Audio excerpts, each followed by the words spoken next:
नमस्कार दोस्तों, मैं हूं अंकित और स्वागत करता हूं आपका अपने चैनल पर। दुनिया का सबसे पहला ड्रोन बनाया था क्रोएशियाई मूल के वैज्ञानिक निकोला टेस्ला ने सन 1898 में। दरअसल ये ड्रोन एक नाव थी जिसे रेडियो कंट्रोल के मदद से चलाया जाता था। निकोला टेस्ला ने इसे क्यों बनाया था, आइए जानते हैं। लेकिन उससे पहले आइए जानते हैं निकोला टेस्ला के बारे में। टेस्ला का जन्म हुआ था 10 जुलाई 1856 की आधी रात में, आज की क्रोएशिया में।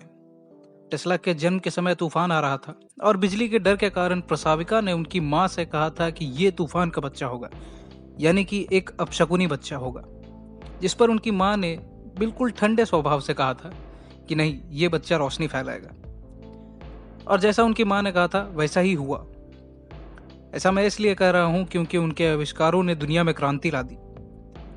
टेस्ला का पहला महान आविष्कार था एसी मोटर, जिसका इस्तेमाल आज तक हम करते हैं। इसके बाद 1900 में उन्होंने बिजली को हवा से भेजने का भी प्रावधान निकाल लिया था। इससे वो तारों के इस्तेमाल का अंत करना चाहते थे, मगर 1901 में मार्कोनी ने दुनिया का पहला रेडियो मैसेज भेजकर बाजी मार ली।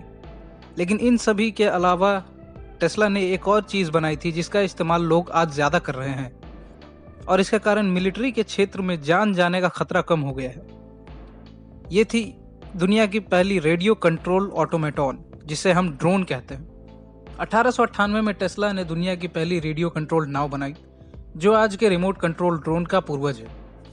ये एक तकनीकी मास्टरपीस थी क्योंकि जब टेस्ला ने इसे बनाया था तब इंटीग्रेटेड सर्किट्स और वैक्यूम ट्यूब्स नहीं होती थी।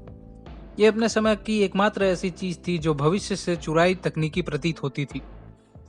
टेस्ला जब रेडियो वेव्स के ऊपर रिसर्च कर रहे थे तो उन्हें ये आइडिया आया। जेम्स क्लार्क मैक्सवेल ने रेडियो वेव्स की परिकल्पना की थी और 1887 में हाइनरिक हर्ट्ज ने सबसे पहले इसका पता लगाया था। हर्ट्ज के ही सिद्धांतों पर शोध करते हुए टेस्ला ने अपना एक वेव जनरेटर बनाया, हाई फ्रीक्वेंसी ट्रांसफार्मर भी बनाया, जिसे आज हम टेस्ला कॉइल कहते हैं। और एक बार तो उन्होंने मैनहट्टन के लैबोरेटरी के सारे लैंप्स को एक ही साथ जला दिया था, बिना तार के इस्तेमाल के, अपने टेस्ला कॉइल की मदद से। इस एक्सपेरिमेंट के दौरान मार्क ट्वेन भी वहां मौजूद थे और वो ये सब देखकर चकित रह गए थे। टेस्ला ने मानव रहित टोरपीडो बोट बनाया जो एक बॉम्ब अपने साथ ढो सकता था, और ये रेडियो वेव्स से चलती थी। इस एक्सपेरिमेंट को टेस्ला ने फिर डेमोन्स्ट्रेट भी किया। टेस्ला ने यह ऑटोमेटॉन इसलिए बनाया था क्योंकि उनका मानना था कि इसके इस्तेमाल से युद्ध के दौरान सैनिकों की जान बचाई जा सकेगी और इससे देशों के बीच शांति का माहौल होगा। हालांकि 13 देशों में टेस्ला ने इसका पेटेंट दर्ज किया, मगर इसका इस्तेमाल युद्ध में नहीं हुआ और इसके कारण टेस्ला ने इसे बढ़िया बनाने का इरादा भी छोड़ दिया।